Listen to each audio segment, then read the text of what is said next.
Benvinguts i benvingudes, soc la Farners i això és un nou vídeo del meu canal de YouTube. Comencem. Per fi és juliol. Sí, estic gravant el mes de juliol, espero penjar-ho abans que s'acabi el mes, si és possible. I oficialment estic de vacances. Sé que en l'últim vídeo vaig dir que penjaria un vídeo molt aviat i porto com 2 mesos desapareguda.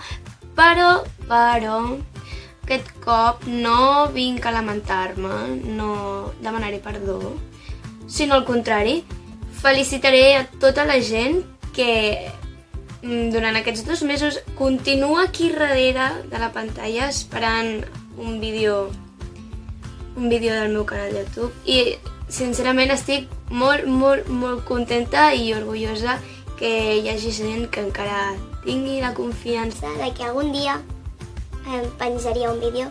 Bé, aquest dia ha arribat, sóc aquí i espero que us agradi.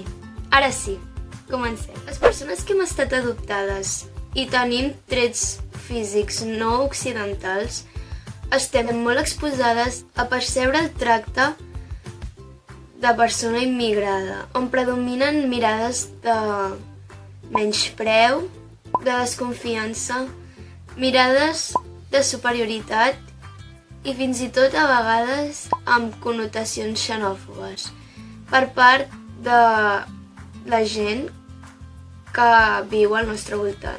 vull aclarar que no és tota la gent ni molt menys del nostre voltant, però sí que és cert que hi ha bastanta que ho fa. Però que més tard, en conèixer-nos una mica més, saber qui és la meva família, o si més no, descobrir que he estat adoptada, llavors canvien la mirada. I això a mi em molesta. No només em molesta saber que rebré un tracte diferent segons si sóc una persona immigrada o una persona, diguem-ne, d'aquí, sinó que també el fet de saber quin tracte moltes vegades una persona immigrada pot rebre diàriament. I què voleu que us digui? No és gaire agradable. El que m'agradaria fer arribar amb aquest vídeo és que la gent, les persones, i m'incloc a mi, la primera, no hauríem de jutjar o prejutjar a les persones simplement pels seus trets físics o per la seva ètnia, perquè segur, de ben segur, que ens equivocarem.